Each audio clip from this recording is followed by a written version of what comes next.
तो दोस्तों हम आगे बात करते हैं कि फेडरल सिस्टम की क्रिटिकल इवैल्यूएशन को देखते हैं। हम थोड़ा सा अपनी फेडरल मॉडल को क्रिटिसाइज करने वाले हैं यहाँ पर, और उसके बाद एक बैलेंस कंक्लूजन पर पहुंचेंगे। ये वाला पार्ट एनालिसिस का पार्ट है, ठीक है। राइटर आपसे कह रहा है कि ऊपर हमने जितनी भी डिस्कशन करी उसके अंतर्गत हमने दो चीज़ें जानी। क्या? कि भारत के संविधान में कुछ हैं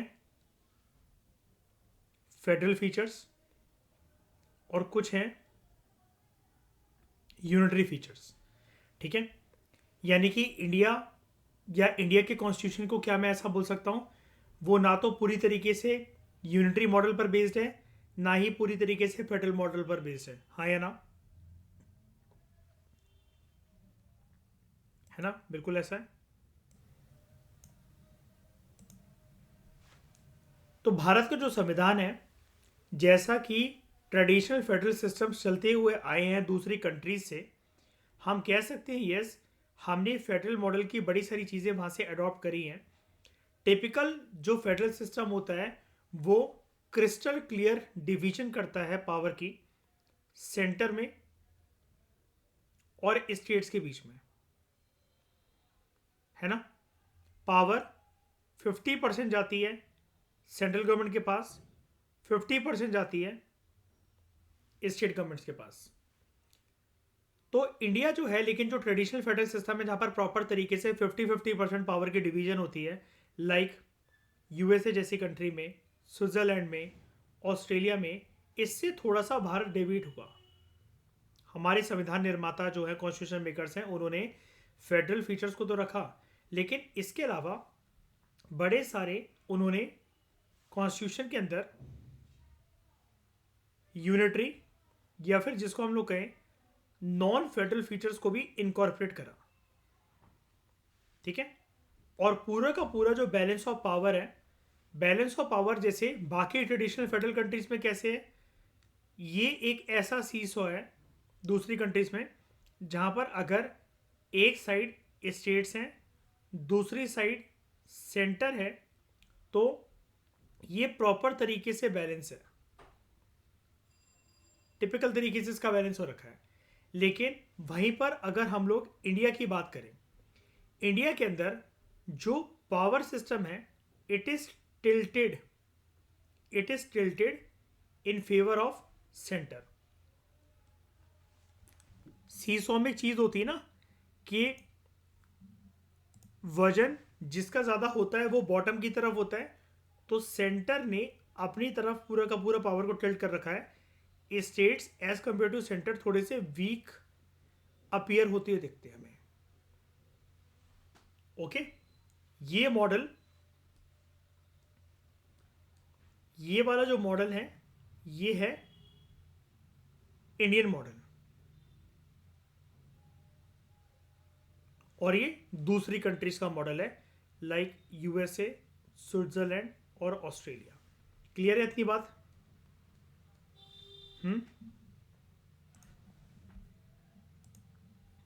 इतनी बात क्लियर?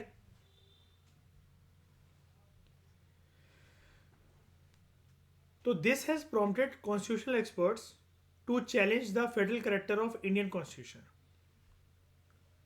कुछ कॉन्स्टिट्यूशनल एक्सपर्ट्स जो है अब यहाँ पर अपनी राय देंगे, अपनी पॉलिटिकल एक्सपर्ट्स, कि जो फेडरल करेक्टर है भारत का वो प्रॉपर तरीके से फेडरल नहीं है, क्योंकि वो 50-50% पावर डिवीजन की बात नहीं करता सेंटर और स्टेट में। हम लोग श्रेया शाइनी लाइन का इस्तेमाल करते हैं, we have federal system but with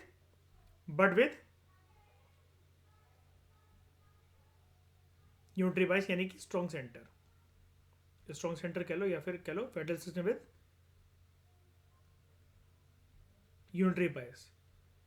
किसी भी सिचुएशन के अंदर पावर क्षण भर में किसके पास आ जाती है? पूरी की पूरी सेंट्रल गवर्नमेंट के पास, है ना। तो जैसे एक कॉन्स्टिट्यूशनल एक्सपर्ट है केसी वियरे, इन्होंने कहा भारत का संविधान पूरी तरीके से ना यूनिटरी है ना फेडरल है, it is quasi federal. Quasi federal का मतलब क्या?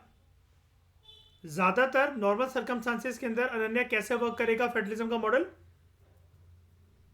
फेडरल रहेगा, लेकिन किसी भी इमरजेंसी, वॉर या एक्सीजेंसी के टाइम पर मतलब यूनिटरी बन जाएगा वो। ठीक है, तो ये जो मॉडल है ये क्वासी फेडरल है। ओके, क्वासी फेडरल को एक प्रॉपर चीज नहीं होती है। नॉर्मल सर्कमस्टांसेस में 90% टाइम फेडरलिज्म वर्क कर रहा है, लेकिन यूनिटरी मॉडल आ जा रहा है जब भी कुछ एक इमरजेंसी है, कोई वॉर है या कुछ है। इसको क्या कहते हैं हम लोग? फटाफट से पावर टिल्ट हो जाना सेंटर की तरफ, क्वासी फेडरल। तो केसी वीरे का ये कहना था जो इंडियन यूनियन है it is a unitary state with subsidiary federal features.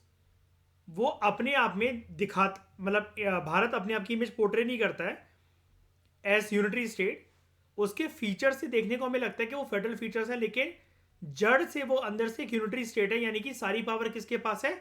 Centre के पास है, rather than a federal state with subsidiary unitary features.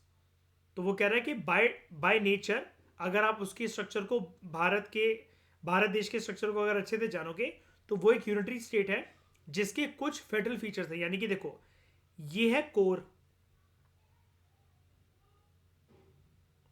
और ये है कोर के आर्म्स। ठीक है, तो एक्चुअली जो ये कोर एलिमेंट है भारत का वो यूनिटरी स्टेट है, और बाकी सारे जो फीचर्स इसके देखने को मिलते हैं, फेडरल फीचर 1, 2, 3, 4, वो बाहर बाहर से हैं। और बाहर बाहर से कोई जो पर्सन है, राइटर मतलब केसी वेरे ये कहना चाह रहा है यहाँ पर, कोई जो पर्सन है वो बाहर बाहर से सिर्फ इन फेडरल फीचर्स को देखकर ये समझ जाता है कि भारत जो है एक फेडरल कंट्री है, लेकिन वो कोर की तरफ कभी निगाह नहीं मारता। कोर से उसका स्ट्रक्चर यूनिटरी है, रेदर देन ये उल्टा नहीं है कि वो कोर से फेडरल हो और उसके सब्सिडरी यूनिटरी फीचर्स हो, नहीं। ठीक है, ये उसकी सिर्फ एक टिप्पणी है, सिर्फ एक कमेंट्री है, आपको कंफ्यूज नहीं होना। ठीक है, इन्होंने एक बुक लिखी थी फेडरल गवर्नमेंट 1951 में, उसके पेज नंबर 28 पर ये चीज़ बोली हुई है। ठीक है, इतना आपको याद करने की जरूरत नहीं है, बस केसी वेरे का एक आर्ग्यूमेंट आप याद रख सकते हो। उसके बाद किसी और पर्सन की बात करते हैं अब हम लोग, और इनको मार्क करते हैं पिंक कलर से, के संथानाम। इनका क्या कहना है? अकॉर्डिंग टू के संथानाम, ये सारे पॉलिटिकल एक्सपर्ट्स हैं। ठीक है, दो जो फैक्टर्स हैं ये रिस्पॉन्सिबल हैं for creating the unitary bias. यानी कि आप खुद ही कह रहे हो ना मुझे, we have federal system with strong centre, we have federal system with unitary bias. तो के संथानाम कहते हैं इस चीज के पीछे दो पहलू हैं, वो रिस्पॉन्सिबल है, दो चीजें रिस्पॉन्सिबल हैं। Two factors are responsible for this, for increasing the unitary bias. यानी कि tendency of centralisation of the constitution. Centralisation का मतलब क्या? किसी भी विपरीत परिस्थिति में पावर जो है ज्यादातर किसके पास चली जाएगी? सेंटर के पास। ठीक है, तो ये क्या है? दो फीचर्स, दो फैक्टर्स। एक तो फाइनेंशियल मुद्दों में, फाइनेंशियल स्फीयर्स में, फाइनेंशियल मैटर्स पर जो डोमिनेंस होती है वो सेंटर की होती है, और स्टेट जो हैं वो भिखमंगे होकर सेंट्रल गवर्नमेंट के द्वारा दिए गए ग्रांट्स पर डिपेंडेंट रहते हैं, है ना। यानी कि Shreya, majority of the tax collection, majority जो टैक्स कलेक्शन जो होता है उससे जो प्राप्त करा हुआ शायनी जो रेवेन्यू होता है, उससे प्राप्त करा क्या जो रेवेन्यू होता है वो किसके पास आता है? सेंटर के पास। और फिर सेंटर उसको बांट दी है किसके पास? किसके साथ? स्टेट के साथ। और स्टेट उसको बांधते हैं किसके साथ? लोकल बॉडीज के साथ, जिसके अंदर दो बॉडीज आती हैं, एक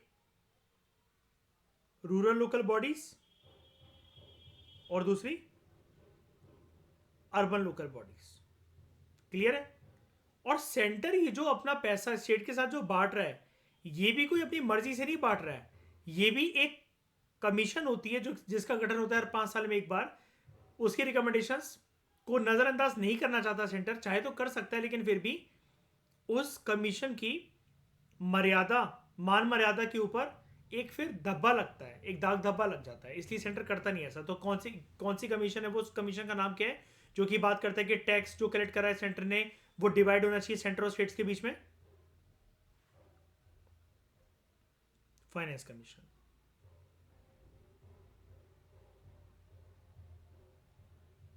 जिसका गठन कितने साल में होता है? हर 5 साल में। अभी कौन सी फाइनेंस कमीशन चल रही है श्रेया?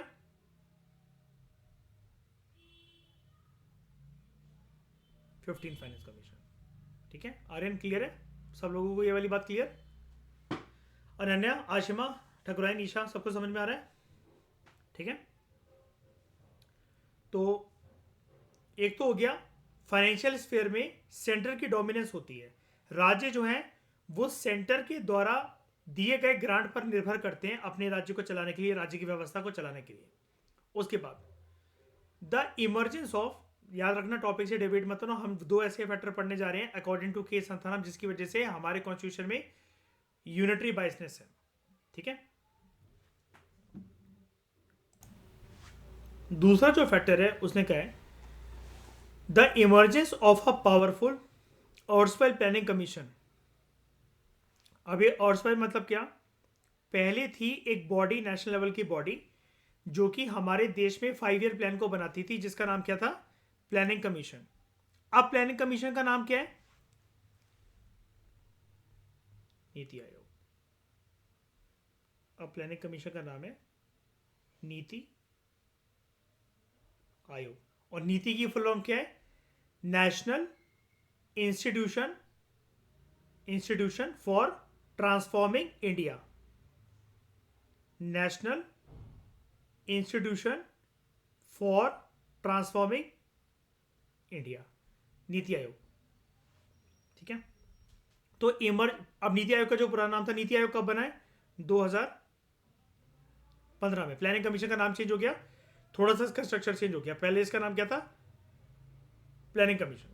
तो इमरजेंस ऑफ अ पावरफुल अर्सवेल प्लानिंग कमीशन, जो कि हमारे देश में पहले पूरे का पूरा डेवलपमेंट प्रोसेस जो था वो कंट्रोल करता था, राज्यों का भी। आपको पता है ना, जब हम नीति आयोग का चैप्टर पढ़ते हैं इकोनॉमिक्स में, पॉलिटिकल साइंस में, तो श्रेया अक्सर हम ये वाली बात करते हैं ना कि प्लानिंग कमीशन जो था वो डेवलपमेंटल प्लानिंग करता था पूरे देश के लिए, लेकिन स्टेट्स को टेबल पर बिठाकर बात नहीं करवाता था, है ना, कि राज्य क्या चाह रहे हैं, हर एक राज्य की सेपरेट रिक्वायरमेंट क्या है, राइट शनी? लेकिन नीति आयोग जो बना, प्लानिंग कमीशन के रंग रूप को चेंज करते हुए एक नई बॉडी जो बनी, जिसको हम कहते हैं रिजुवेनेटेड बॉडी जो बनी, अब वो राज्यों को बिठाकर बात करते हैं। सभी राज्य के जो मुख्यमंत्री होते हैं वो प्लानिंग प्रोसेस का पार्ट होते हैं। ठीक है, तो के संथा नाम की ये वाली जो आर्ग्यूमेंट है, ये पहले जो दूसरी आर्ग्यूमेंट है श्रेया, ये पहले होल्ड करती थी रेलेवेंस, लेकिन आशिमा अब होल्ड नहीं करती है रेलेवेंस, राइट आशिमा?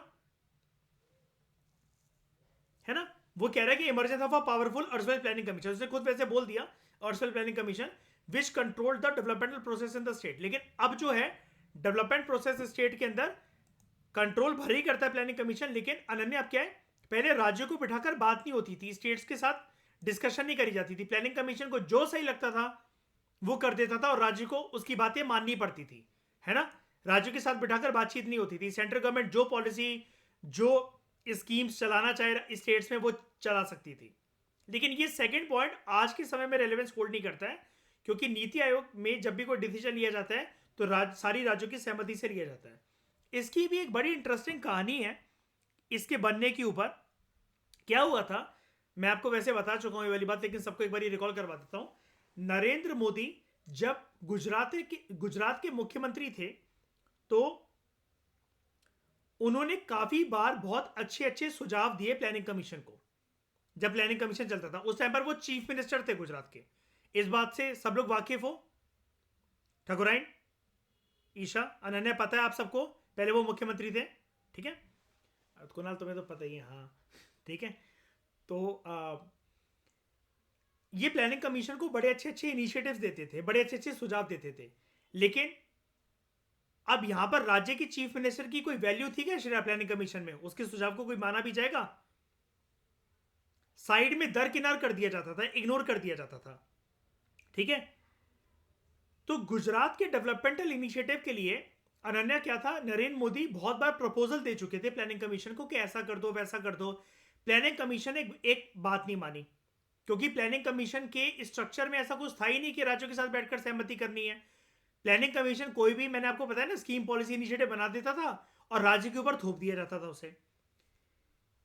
2014 में जैसे ही बीजेपी की सरकार आती है और नरेंद्र मोदी प्रधानमंत्री बनते हैं, सबसे पहला काम वो यही करते हैं, उन्होंने प्लानिंग कमीशन से उनको इतनी नफरत थी कि वो बॉडी ही मिटा देते हैं और उसको बनाते नीति आयोग।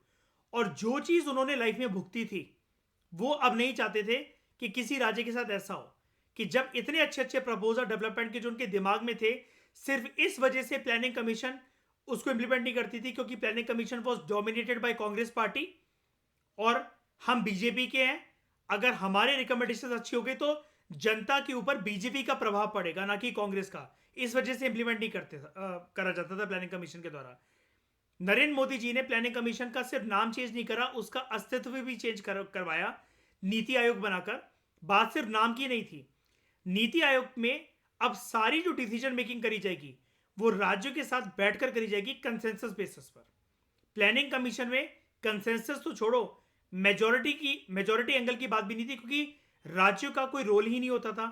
सेंट्रल गवर्नमेंट ने कोई भी चीज बनाई, राज्यों की व्यवस्था को देखा नहीं, स्टेट्स की व्यवस्था को देखा नहीं, और उनके ऊपर एक प्रकार से थोप दिया उस डिसीजन को।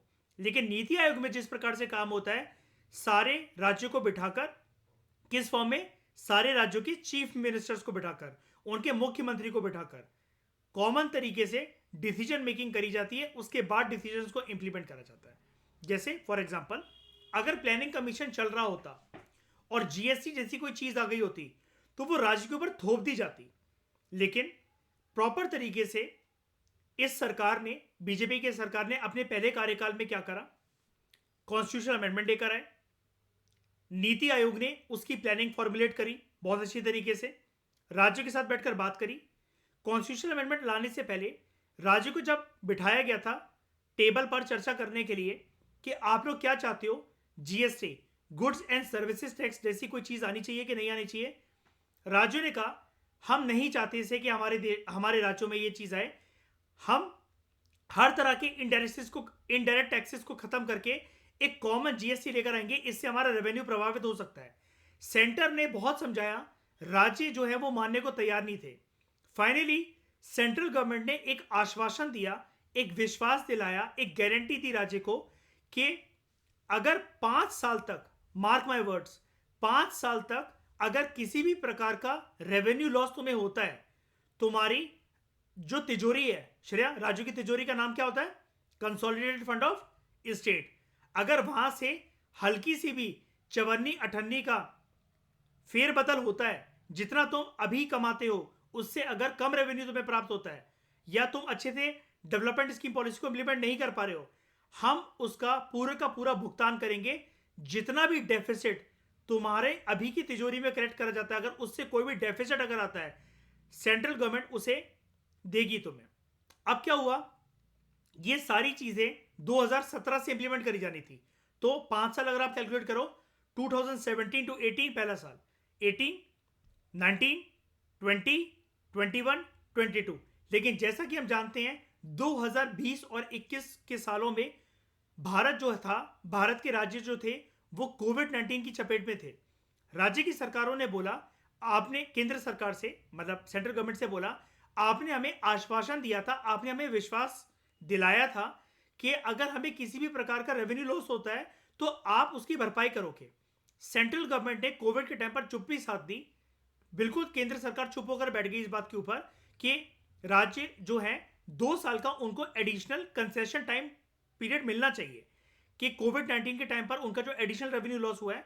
लेकिन केंद्र सरकार ने ऐसा कोई एडिशनल हेल्प का हैंड जो है वो आगे बढ़ाया नहीं, क्योंकि केंद्र सरकार का ये कहना था हमारे पास भी कोई कुबेर का खजाना नहीं है। कोविड-19 के टाइम पर हमें जो सेंट्रलाइजिंग टेंडेंसी के साथ राज्यों के लिए भी व्यवस्था जो बनानी पड़ी, उसके लिए हमारा बहुत सारा पैसा खर्च हुआ है।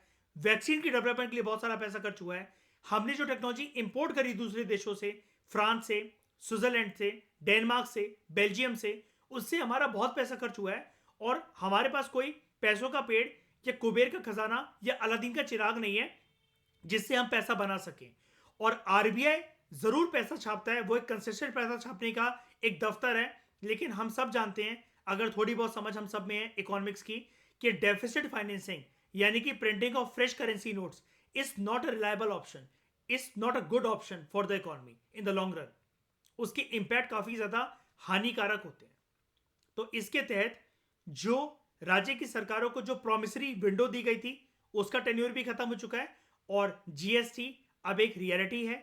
अब कितना भी रेवेन्यू कलेक्शन हो राज्यों का, कुछ तो वो निर्भर करते हैं सेंटर से मिलने वाले टैक्स कलेक्शन की मदद के ऊपर, बाकी वो अपना जीएसटी के रेवेन्यू सोर्सेज पर अपने एडमिनिस्ट्रेशन को, अपनी राज्यों की व्यवस्था को चलाती हैं राज्य। ये वाला सारी डिस्कशन समझ में आई। अब सेंट्रल गवर्नमेंट भी ना क्या करती है, इनको जो टैक्स जो कलेक्ट होता है, टैक्स के अलावा भी दो तरीके के टैक्स ऑन टैक्स ये चार्ज करते हैं। श्रेया शैनी नाम दो जरा इन सबको उसके। सेस और सरचार्ज, गुड मयूर, ठीक है। सेस और सरचार्ज, जैसा कि मयूर ने कहा, these are tax on tax. मैं लिख देता हूं अगर आप में से कई लोग जानते ना, अनन्या इसकी स्पेलिंग होती है।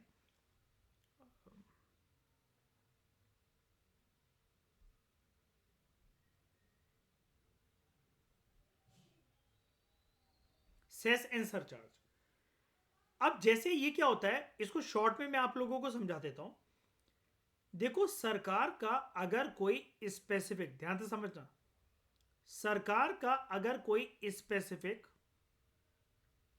नोबल या गुड पर्पस है, एक लॉन्गर रन में कुछ एम है या ऑब्जेक्टिव है किसी टारगेट को फुलफिल करने का, लाइक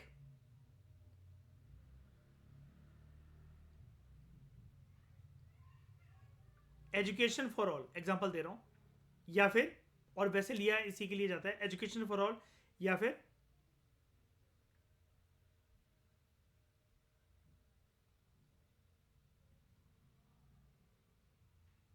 फार्मर्स वेलफेयर। उसके लिए सरकार ये बोलती है कि हम टैक्स ले रहे हैं, हम मानते हैं उससे हमें पैसा सारा खर्च करना चाहिए, लेकिन आप जहां पर भी खाना खा रहे हो, रेस्टोरेंट में गए हो, पिक्चर देखने गए हो, हम ना आपसे ज्यादा नहीं, 1 रुपए या 50 पैसे या 2 रुपए, बस इतना थोड़ा थोड़ा आपके दिए हुए टैक्स से एडिशनली काटेंगे, ताकि हम जो है इस नोबल पर्पस को, इस गुड एम एंड इनिशिएटिव को फुलफिल कर सके। अब अगर मैं आपको एग्जांपल दूं, जहां पर भी जिस भी जगह पर आपका कभी सरचार्ज कटे, उधर देखना दो चीजें सरकार करती है जनरली। एक होता है कृषि कल्याण सेस, या फिर राइट टू एजुकेशन, या फिर एजुकेशन फॉर ऑल, अलग अलग नाम से हो सकता है। कुल मिलाकर सबको शिक्षित करना है इस पर्पस से, या फिर फार्मर्स वेलफेयर के लिए सरकार जो इन मकसदों के लिए पैसा खर्च करना चाहती है, उसके लिए 1-1, 2-2 रुपए आप सबसे एक्स्ट्रा ले रही है। This is tax on tax. अब फर्क क्या पड़ता है इससे? लगभग 200 करोड़ की आबादी है, इनमें से मान लो कि काफी सारे लोग किसी ना किसी प्रकार की सर्विस ले रहे हैं, कभी ना कभी किसी ना किसी प्रकार का बिल तो कटवाई होगा किसी ना किसी प्रकार की सर्विस को एक्सेस करने के लिए। इनमें से अगर बहुत हम छोटे फिगर को भी पकड़ लें, मान लो 30 करोड़ को पकड़ लें 200 करोड़ की आबादी में से, और रेवेन्यू को भी बेयर मिनिमम पकड़ लें, हम लोग पकड़ लेते हैं 50 पैसे का रेवेन्यू। इस हिसाब से 30 CR का, अगर एक 30 CR की आबादी अगर हर जगह पर सर्विस को एक्सेस कर रही है और अपना वो बिल पर्ची कटवा रही है, तो रेवेन्यू सरकार के पास आ रहा है 15 करोड़। और ये 30 करोड़ वाली आबादी हफ्ते में या महीने में ऐसे 4 बार भी अगर एक्सेस करते हैं ऐसी सर्विसेज को, तो इंटू 4 करके सरकार के पास एडिशनल रेवेन्यू 60 करोड़ आ रहा है। अब ये 60 करोड़ सरकार को, जो भारत की जो तिजोरी है कंसोलिडेटेड फंड ऑफ इंडिया, उससे एडिशनल लेना भी नहीं पड़ा, बजट में किसी स्कीम के एलोकेटेड पैसे के साथ फेरबदल भी नहीं करना पड़ा, और ये रेवेन्यू और अच्छी तरीके से यूज होकर और अच्छी तरीके से एजुकेशन या फिर फार्मर्स वेलफेयर के मुद्दे में लगाया जा सकता है। और सरकार जरूरी नहीं है इनको खर्चे पे खर्चा करते चले, सरकार ने हर महीने आने वाला ये 60 करोड़ का रेवेन्यू 10 महीने तक इकट्ठा करा, 600 करोड़ रुपए इकट्ठे करे और श्रेया स्कीम चला दी, नमो ड्रोन दीदी स्कीम। एग्जाम्पल के लिए बोल रहा हूं बस मैं, ठीक है। तो यानी कि ड्रोन देने के लिए औरतों को पैसा भी हो गया, उनके चार्जर वार्जर इक्विपमेंट किसी को उसकी ठेकेदारी देनी है। लाइक DJI मैंने आपको बताया था, एक फेमस कंपनी जो कि ड्रोन बनाती है, ठीक है। सरकार ने उसके साथ PPP मॉडल के अंतर्गत ड्रोन बनाना शुरू करे। क्या हो गया? हाँ प्राची, क्या बोल रहे हो यार? ये ना आप इकोनॉमिक्स के लेक्चर आगे देखना, मैंने डिटेल में उधर करवाया हुआ है। टैक्स ऑन टैक्स है दोनों, ठीक है। एक चीज होती तो दो टर्म्स अलग अलग नहीं होते, ठीक है। बहुत थिन लाइन का डिफरेंस है, लेकिन मैं जो आपको समझा रहा हूं, मैं बस इसलिए समझा रहा हूं क्योंकि मैं यहाँ पर इकोनॉमिक्स का लेक्चर क्रिएट नहीं करना चाहता सेपरेटली है, ठीक है। इतना काफी है, मतलब इतना तो समझ गए ना कि टैक्स ऑन टैक्स से एडिशन लगेगा। इतना एग्जाम्पल भी दे दिया, इतना बढ़िया मैंने, ठीक है। कि 600 करोड़ का रेवेन्यू सरकार ने मिला। अब श्रेया क्या ये 600 करोड़ जैसे सरकार ने कलेक्ट कर लिए तो शायनी अलग से कोई बर्डन नहीं आया ना। इसके लिए हमें बजट में जो स्कीम के ऊपर एलोकेटेड जो पैसा था श्रेया, क्या उसको काटना पड़ा? 600 करोड़ के यहां से काट के इधर लगा देते हैं? नहीं ना। तो it is just like investment pool. जैसे आप सोचकर देखो, 200 करोड़ की आबादी है हमारे देश की, अगर सरकार सिर्फ लोगों को ये एक्सेप्ट करवाने पर एक सहमति जता पाए, एक्सेप्ट करवा पाए, क्या हर एक पर्सन डेली, कितना भी गरीब हो वो, कितना भी अमीर हो, कुछ ना करे, कुछ भी ना करे, देश की तिजोरी में या फिर अपने पास ही एक कॉमन पूल जो है उसके अंतर्गत 1 रुपए डाले, हमारे देश में डेली का 200 करोड़ का पैसा बनेगा। अब वो खर्च का होना है, इन्हीं लोगों के लिए खर्च होना है, सबके लिए। मान लो अपन सब मिलाकर 1 करोड़ लोग हैं। 1 करोड़ लोग डेली बेसिस पर विदाउट एनी ब्रेक 1 रुपए डाल रहे हैं, 1 रुपए डाल रहे हैं एक जगह पर। डेली का 1 करोड़ क्रिएट हो रहा है। अगर ऐसे करते करते 100 दिन निकल गए, 100 करोड़ रेवेन्यू क्रिएट हो गया। इसमें कम से कम 1000 लोगों को घर दिए जा सकते हैं डेली बेसिस पर, जब ये 100 करोड़ का रेवेन्यू क्रिएट हो जाएगा। उसके बाद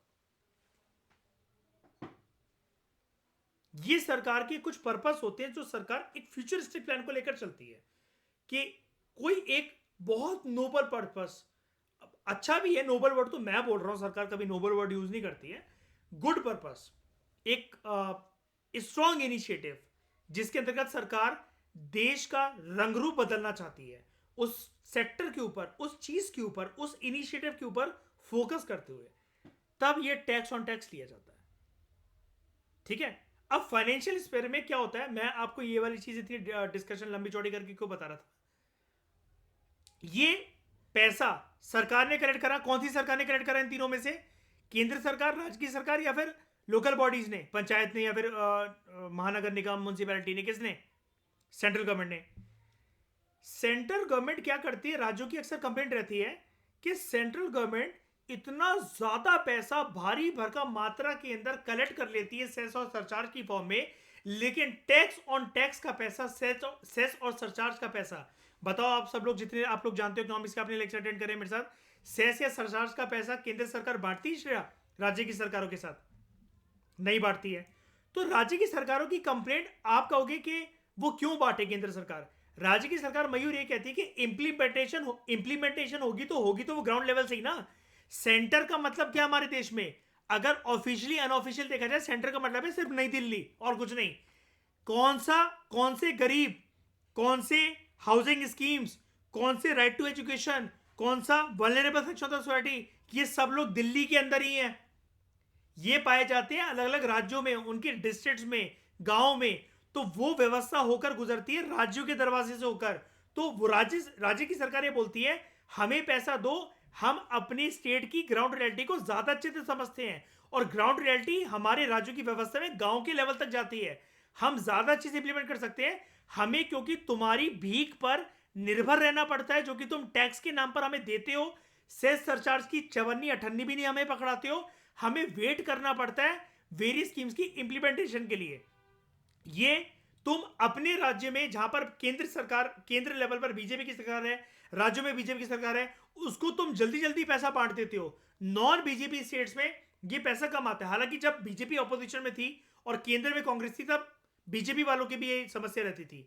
लेकिन यहां पर अगर हम पॉलिटिकली न्यूट्रल होकर अगर हम लोग बात करें, कुल मिलाकर बात यह कि केंद्र की सरकार का रवैया पैसा बांटने की फॉर्म में सही नहीं है, और उसका अप्रोच या उसका कहना यह रहता है कि हम जो है इस नोबल इनिशिएटिव के लिए, इस गुड पर्पस के लिए काम कर रहे हैं। तो राज्य की सरकार कहती है जब तुम ये काम कर रहे हो, करना चाहते हो, तो पैसा हमें दो ना, हम लगाएंगे ना उसको।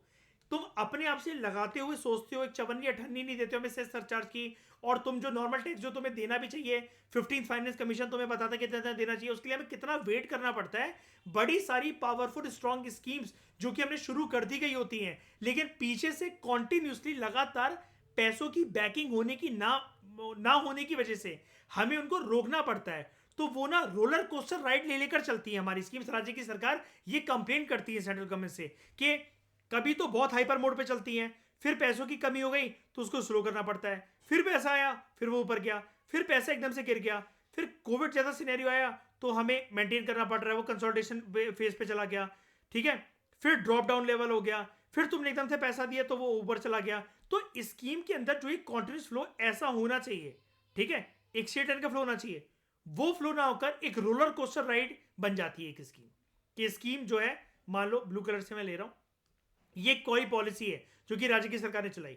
एक पॉइंट पर तो ये यहां से शुरू होगी, ये ए पेज पॉइंट पर जाएगी, फिर ये नीचे आएगी, केंद्र सरकार का पैसा नहीं आया टाइम पर, फिर आ गया पैसा, फिर ये ऊपर गई, फिर पैसा नहीं आया, फिर ये नीचे चली गई। कोविड-19 जैसे सिनेरियो में केंद्र सरकार पैसा नहीं दे रही है, ये स्कीम एक ही जगह घूम रही है, ना पैसा आ रहा है ना जा रहा है, फिर पैसा कम हो गया यहां पर गई, फिर पैसा आ गया फिर यहां पर गई। तो इससे कंसिस्टेंसी नहीं रहती है बहुत सारी स्कीम्स में। ये राज्य की सरकारों की कंप्लेंट है। क्लियर हुआ? समझ में आया?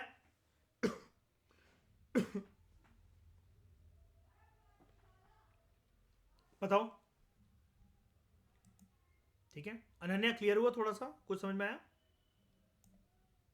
ठीक है, तो के संथानाम ने ऑब्जर्व करा था, India has practically functioned as unitary state, though union and states have tried to function formally and legally as federation. तो उनका ये कहना था, मतलब वो बेसिकली इसी बात के ऊपर पीछे पड़े हुए हैं कि भारत को अगर आप देखो कि उसकी जो कोर व्यवस्था है ये वाली, जस्ट लाइक केसी वेरे ने कहा था, वो यूनिटरी ही है, ठीक है, प्रैक्टिकली वो यूनिटरी स्टेट की तरह ही फंक्शन करते हुए आई है, मतलब हमारी कंट्री।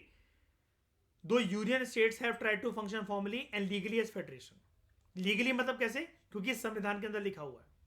तो ये के संथानाम ने अपनी बुक के अंदर कहा था, बुक का नाम इंपॉर्टेंट नहीं है। उसके बाद कुछ और पॉलिटिकल साइंटिस्ट के ओपिनियन को हम लोग जानते हैं। अब दूसरे जो पॉलिटिकल साइंटिस्ट हैं, अब ये ऊपर वाले जो लोग हैं, के संथानाम और केसी वेरे, इनके आर्गुमेंट से वाकिफ नहीं रखते हैं ये लोग, इनकी आर्गुमेंट अलग है। जैसे पॉल एच एप्पलबाई, इसका पूरा नाम है पॉल एच एप्पलबाई, पीछे दे रखा है क्या? नहीं, इस बंदे ने पब्लिक एडमिनिस्ट्रेशन के क्षेत्र में बहुत काम कर रखा है, ठीक है। याद है श्रेया, गवर्नेंस के टॉपिक में मैंने गवर्नेंस शुरू कराने से पहले पब्लिक एडमिनिस्ट्रेशन का एक वो दिया था, जिस दिया था। तो पब्लिक एडमिनिस्ट्रेशन के सब्जेक्ट में ना इस पर्सन की बहुत महारत हासिल है, बहुत ज़्यादा, ठीक है। पब्लिक एडमिनिस्ट्रेशन का गुरु मान लो इसको, ठीक है। ये पब्लिक एडमिनिस्ट्रेशन का प्लेटो सोक्रेटिस है, ये पॉल एच एप्पलबाई। तो इसके नाम में बीच में एच आता है, पॉल एच एप्पलबाई।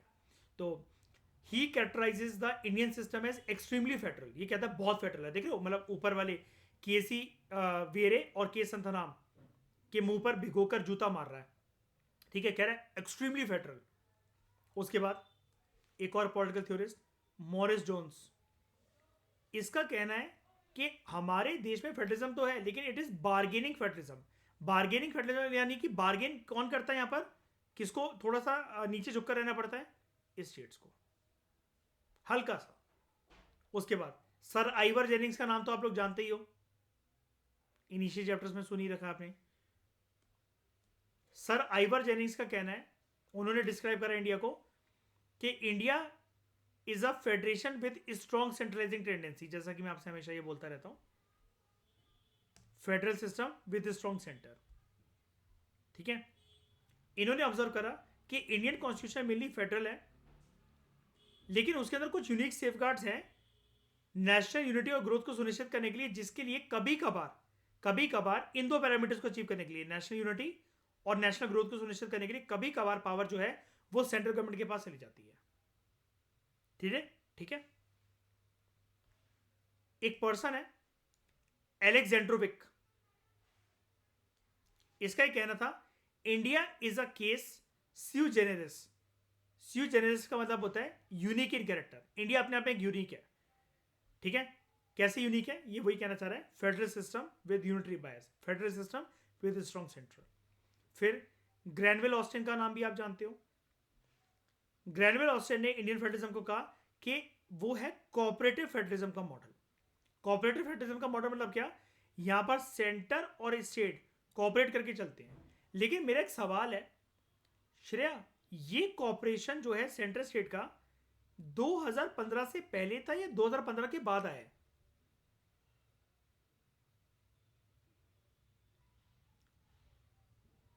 Very good. 2015 की लक्ष्मण रेखा को मैं क्यों ले रहा हूं अनन्या, 2015 के नाम को ही मैं क्यों यूज कर रहा हूं? अभी मैंने आपको बताया ना अनन्या आर्यन कि प्लानिंग कमीशन था इससे पहले, बाद में वो क्या बन गया, नीति आयोग। क्या यहां पर जब प्लानिंग कमीशन था तो राज्य को बिठाकर एक टेबल पर ईशा अनन्या बात करी जाती थी क्या? नहीं। लेकिन नीति आयोग के टाइम पर कंसेंसस के साथ सारे डिसीजन लिए जाते हैं। ठीक है, तो क्या ये कोऑपरेटिव फेडरलिज्म का एस्पेक्ट हुआ? बिल्कुल। हालांकि उन्होंने तब बोल दिया था, लेकिन मैं आपको प्रॉपर तरीके से बता रहा हूं कि 2015 से इंडिया जो है वो कोऑपरेटिव फेडरलिज्म के एस्पेक्ट में शामिल हुआ है। ठीक है, तो he said that though constitution of India has created a strong central government, it has not made the state governments weak. और ऐसा नहीं है कि उसको रिड्यूस कर दिया गया to the level of administrative agencies for the execution of the policy of the central government. कहने का मतलब ये सिंपल भाषा में ग्रैनवेल ऑस्टिन ये कहना चाहते थे कि भारत का जो संविधान है उसे सेंट्रल गवर्नमेंट भले ही बनाई है स्ट्रॉन्ग, लेकिन इसका मतलब ये नहीं है कि राज्य की सरकारों को वीक बनाया है या उसको इस हद तक गिराया है उनकी औकात को कि वो सिर्फ सेंट्रल गवर्नमेंट के द्वारा दिए गए निर्देश का पालन करते रहे, उनकी पॉलिसीज को एग्जीक्यूट करते रहे। लेकिन आप ये बात जानते हो, राज्य की सरकारें ये वाला काम करती हुई आई हैं शुरू से। जब कौन सी बॉडी थी हमारे देश में? Planning commission. इसलिए मैंने आपको 2015 की लक्ष्मण रेखा यहां पर दी है। इसलिए मैं आपसे पूछ रहा था कि 2015 से पहले या उसके बाद। ये वाली बात क्लियर हो गई इसकी? हाँ या ना? अनन्या क्लियर हुआ या कुछ समझ में नहीं आया तो पूछ लो। आ गया? श्रेया क्लियर है? शैनी ठीक है। तो he described Indian Federation as a new kind of federation to meet India's peculiar needs। कि भारत का जो फेडरेशन है अपने आप में, जैसे ये भी कह रहा था ना स्यू जेनेरिस, यूनिक इन कैरेक्टर, तो वो भी कह रहा है it is a new kind of federation India की पेक्युलर नीड्स को मीट करने के लिए।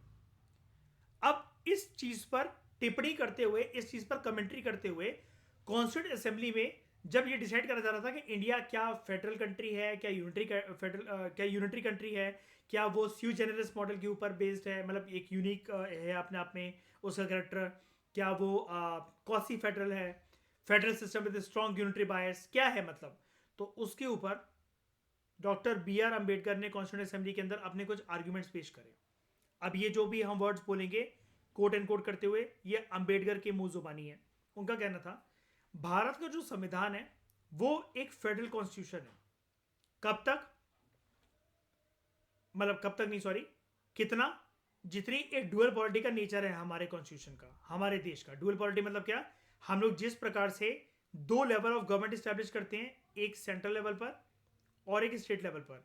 तो अंबेडकर का कहना था संविधान ने पावर भी दोनों को इक्वल बेसिस पर बांट रखी है। हालांकि ये नहीं बोला उन्होंने कभी भी 50-50% इक्वल पावर नहीं बोला, उन्होंने बोला संविधान उतना ही फेडरल है जितना उसने डुअल पॉलिटी स्टैब्लिश कर रखी है।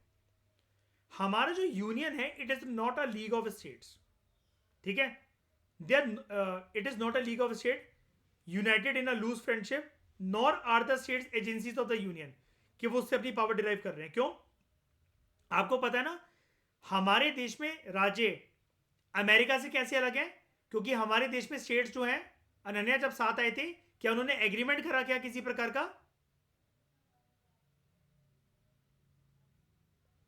नहीं, बिल्कुल भी नहीं। अमेरिका में लेकिन एग्रीमेंट हुआ था, बिल्कुल। सिक्किम सिक्किम के राजा चोग्याल को जब इंडिया को ज्वाइन करना था 1975 में, 1975 में, क्या उनसे कोई एग्रीमेंट साइन करवाया गया क्या इसके लिए? और उसके लिए कुछ ऐसी ऐसी पॉलिसी थी क्या, जब मर्जी चाहे वो भारत को तोड़ के अलग अपनी कंट्री दोबारा बना सकते हैं? बिल्कुल, बिल्कुल भी नहीं। हमारे यहाँ के स्टेट जो है वो सेंट्रल गवर्नमेंट से अपनी पावर डिराइव करती है क्या? नहीं। किससे डिराइव करती है?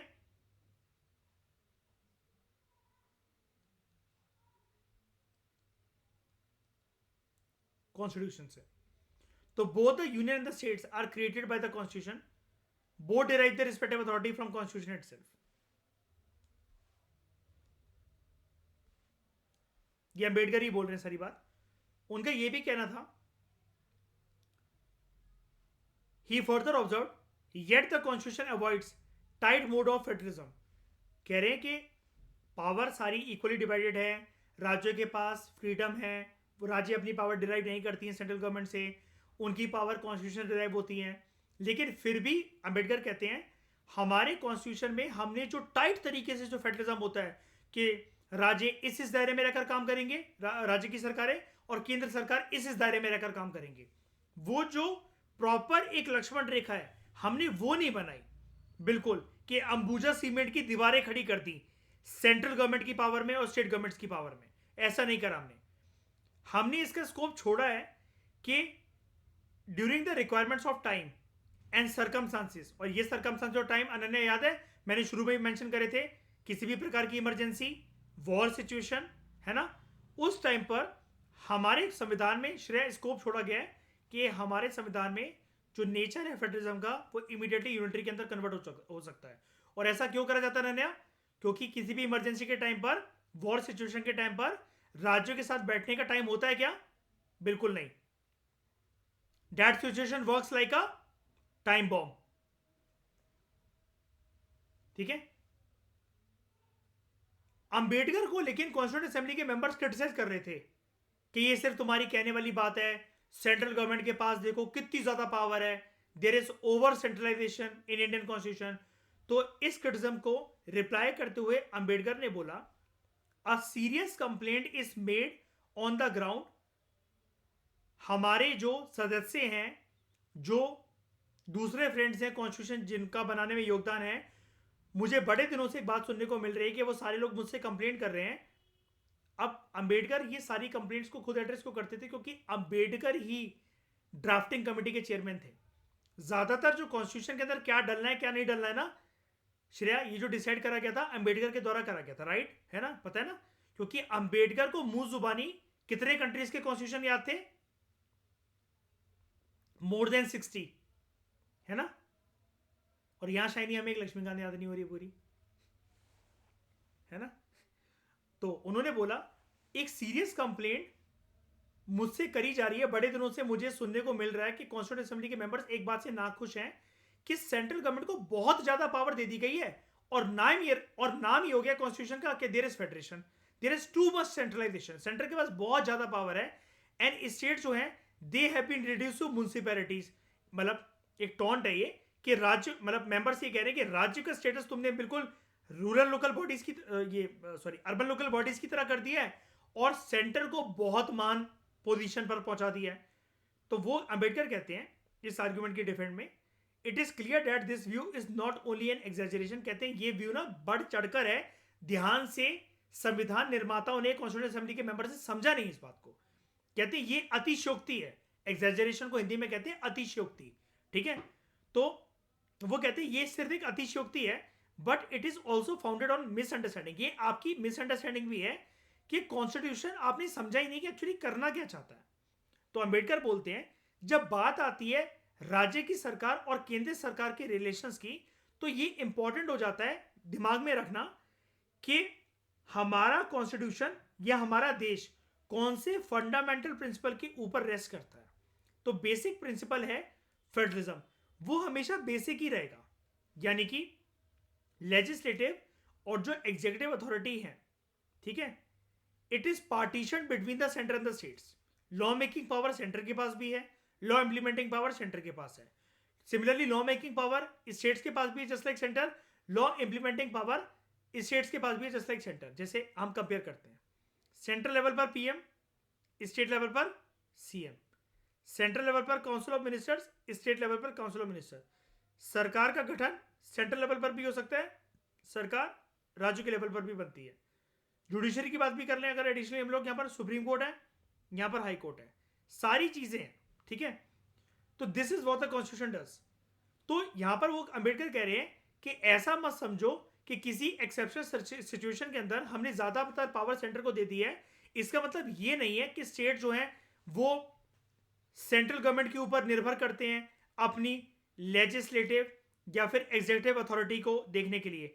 अब आप मुझे बताओ, जब भी राज्यों में मुख्यमंत्री का गठन, मुख्यमंत्री को बनाया जाना होता है, मुख्यमंत्री के चुनाव होते हैं, एमएलए के चुनाव होते हैं, सरकार का बनना, ये क्या केंद्र सरकार डिसाइड करती है कि सीएम के इलेक्शन कब होंगे, एमएलए कैसे बनेंगे, सरकार का गठन कैसे होगा? बताओ, केंद्र सरकार डिसाइड करती है? नहीं ना. स्टेट्स और सेंटर जो है they are coequal in this matter.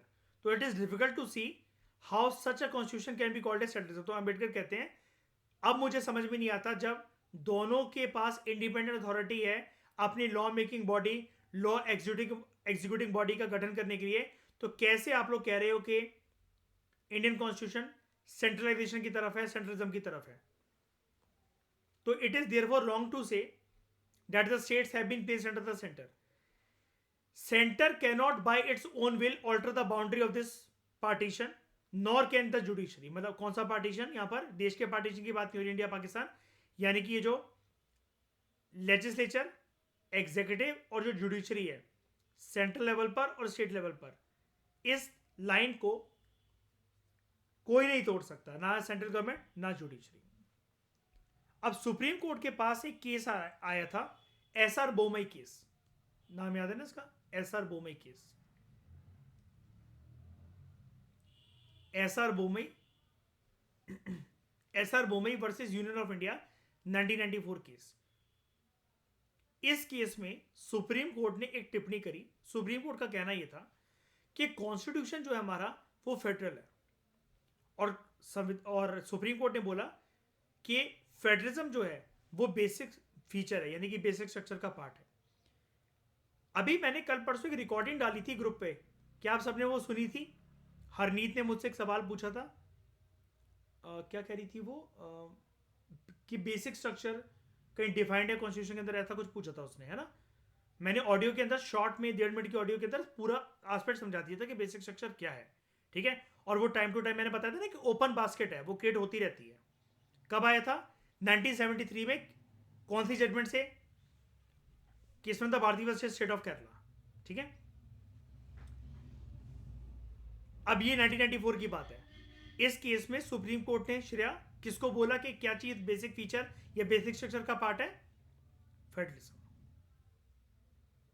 ठीक है, सुप्रीम कोर्ट ने ऑब्जर्व करा, सुप्रीम कोर्ट का ये बोलना था, the fact that under the scheme of our constitution ज्यादातर पावर हमने सेंटर को दे रखी है विद रिस्पेक्ट टू स्टेट्स. इसका मतलब ये नहीं है कि जो स्टेट्स हैं वो भिखमंगे हैं सेंटर के सामने, कि दे आर मेयर अपेंडेजेस, ये एक्सटेंडेड ऑर्गन्स हैं स्टेट के. नहीं, राज्यों का वर्चस्व, उनकी पावर, उनकी मर्यादा, उनका स्ट्रक्चर बिल्कुल उतना ही इंडिपेंडेंट, उतना ही स्वतंत्र, उतना ही पावरफुल है जितना केंद्र का है, जितना सेंटर का है. ठीक है, स्टेट जो है उनके पास इंडिपेंडेंट कॉन्स्टिट्यूशनल एग्जिस्टेंस है, वो सैटेलाइट या फिर एजेंट नहीं है सेंटर के. सैटेलाइट का काम क्या होता है नेचुरल सैटेलाइट का? जैसे मून हमारा एक नेचुरल सैटेलाइट है, क्या करता है वो? चक्कर काटता रहता है अर्थ के इर्द गिर्द, है ना, काटता रहता है ना. तो ये कोई सैटेलाइट नहीं है, नौकर नहीं है सेंटर का, भीख नहीं मांग रही है राज्य की सरकारें सेंट्रल गवर्नमेंट से. तो विद इन द स्फीयर जो दायरा उनको एलोकेट करा गया है, स्टेट्स अपने दायरे के अंदर सुप्रीम है. मेरी बात समझ रहे हो? स्टेट्स अपने दायरे के अंदर सुप्रीम है.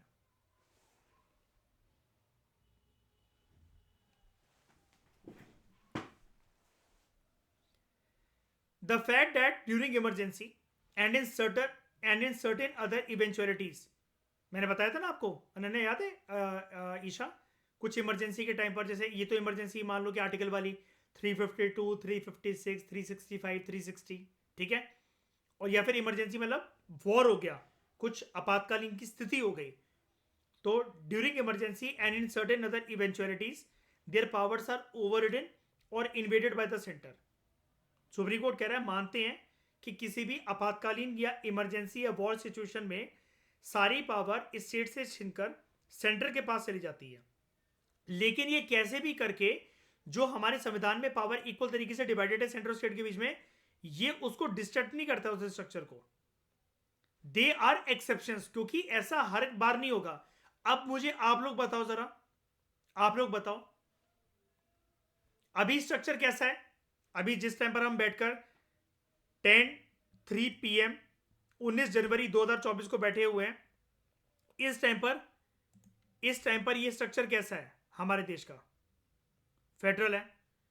नेक्स्ट टाइम आप मुझे बताओ कौन सी तारीख को कितने बजे इमरजेंसी लगने वाली है, या भारत का किसके साथ युद्ध होने वाला है, कब यूनिटरी पावर हो जाएगी हमारी? बताओ अनन्या, अगली डेट बताना जरा। अनसर्टेन है ना, यही सुप्रीम कोर्ट कह रहा है, एक्सेप्शन है, तो उसमें कोई बुरा मानने वाली बात नहीं है, क्योंकि वो सिचुएशन टाइम बॉम्ब की तरह है। रैपिड तरीके से सारी घटनाक्रम इतनी जल्दी जल्दी होगा कि राज्यों के साथ, या राज्यों को पावर उस टाइम पर जैसे दी जाती है, अगर वैसे ही रखा गया, ये देश तबाह हो जाएगा, सब कुछ बर्बाद हो जाएगा। ठीक है, तो they are exceptions and the exceptions are not a rule.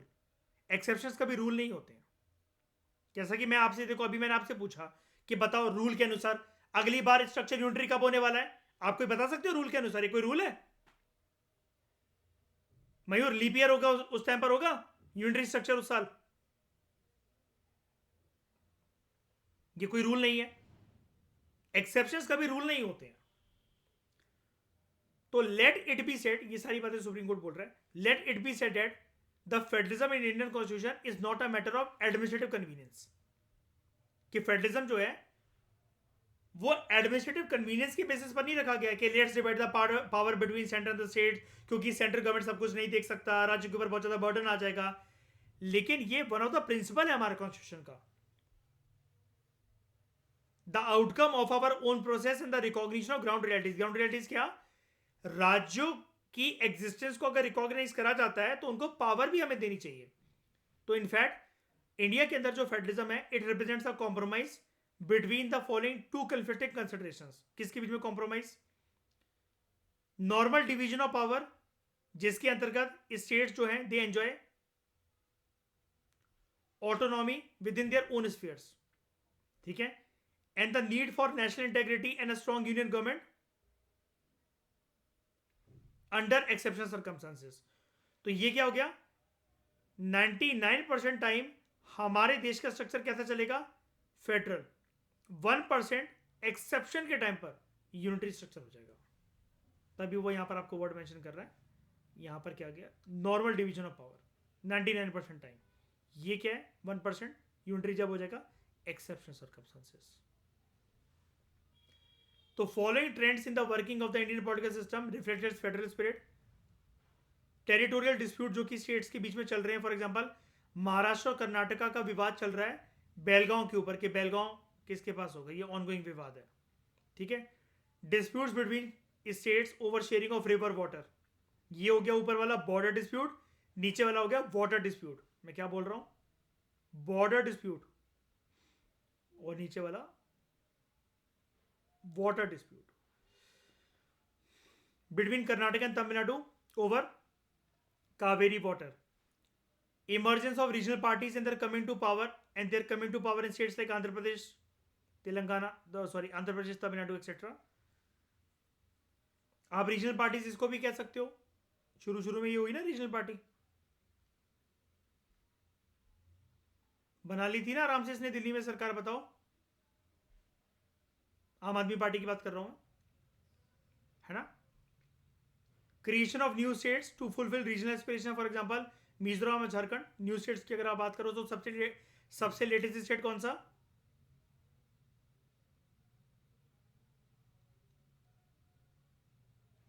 Telangana. किससे अलग हुआ तेलंगाना? आंध्र प्रदेश से। उसके बाद demand of states for more financial grants from centre to meet the development needs. अभी हमने ऊपर पढ़ा ना, सेंट्रल गवर्नमेंट डिमांड करती रहती है स्टेट गवर्नमेंट से, सॉरी स्टेट गवर्नमेंट डिमांड करती रहती है सेंट्रल गवर्नमेंट से अपनी फाइनेंशियल नीड्स के लिए, लेकिन सेंट्रल गवर्नमेंट पैसा बांट देती है राज्यों के साथ। लेकिन कौन से दो तरीके का टैक्स का रेवेन्यू नहीं बांटती सेंट्रल गवर्नमेंट स्टेट के साथ? Cess and surcharge. पॉपुलर इनके नेम क्या होते हैं Isha? Tax on tax, assertion of autonomy by the states and their resistance to the interference from the center। बार बार अलग राज्य डिमांड करते हैं कि हमें कंप्लीट ऑटोनॉमी मिलनी चाहिए, केंद्र की सरकार कैसे भी करके हमारी पावर को अपने हाथ में ना रखे। और supreme court imposition of several procedure limitations on the use of article 356। जब प्रेसिडेंट रूल लग जाता है स्टेट में, तो सुप्रीम कोर्ट ने बहुत बार इसके ऊपर टिप्पणी कर रखी है कि प्रेसिडेंट रूल ऐसे नहीं लगना चाहिए। अगेन श्रेया, इसके लिए सबसे फेमस जजमेंट कौन सी? एसआर बोमई 1994 ना।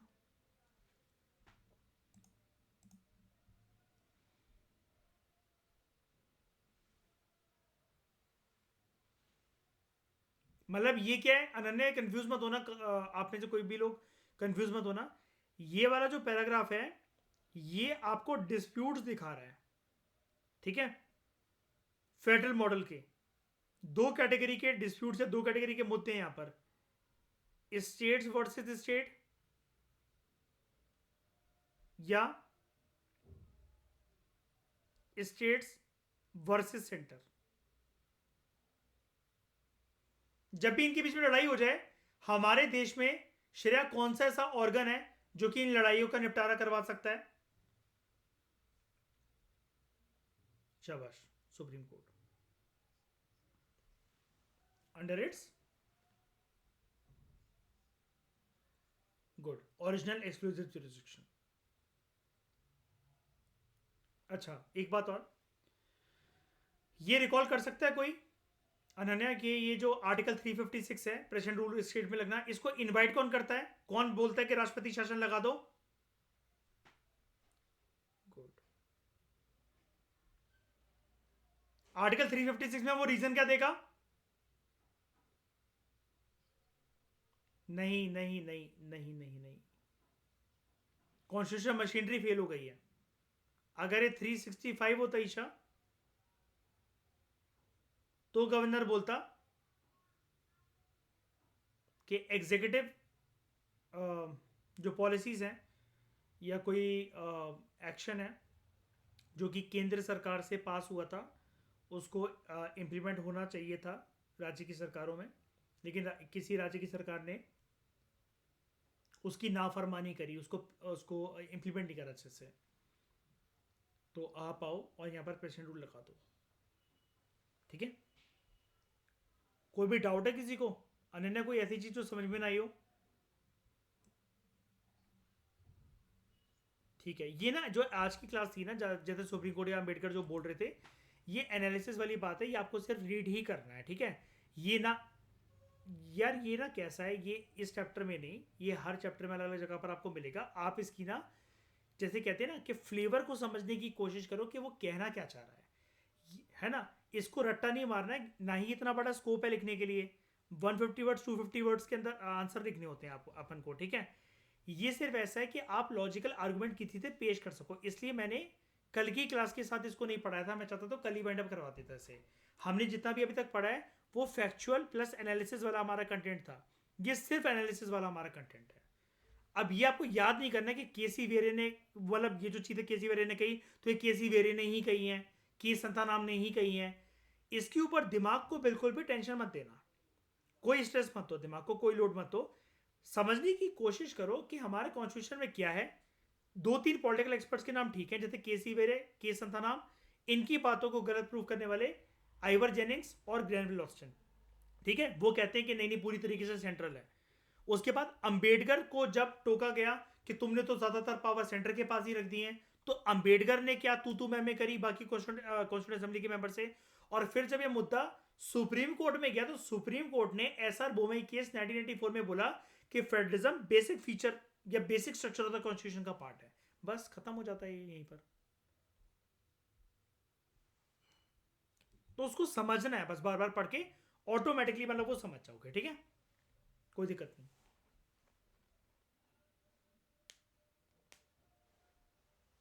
और मैं फिर से बोल रहा हूं, दो चीजों का साथ मत छोड़ना, कोई भी रेगुलर एक्सरसाइज करा करो, बॉडी का पसीना निकलना बहुत जरूरी है, और दिमाग को शार्पनर की तरह जैसे पेंसिल छीलते हो ना, अगर वो पॉइंटेड नहीं होती तो मजा नहीं आता लिखने में, तो मेडिटेशन करा करो, बिना उसकी जर्नी बहुत टफ हो जाएगी। किसी दिन रेलवे ट्रैक पे मिलोगे लेटे हुए, या फिर पंखे से लटके हुए नस काटते हुए, ठीक है, इतना परेशान कर देगा एग्जाम एक दिन, अगर विल पावर स्ट्रांग नहीं है, ये दिमाग खुश नहीं है।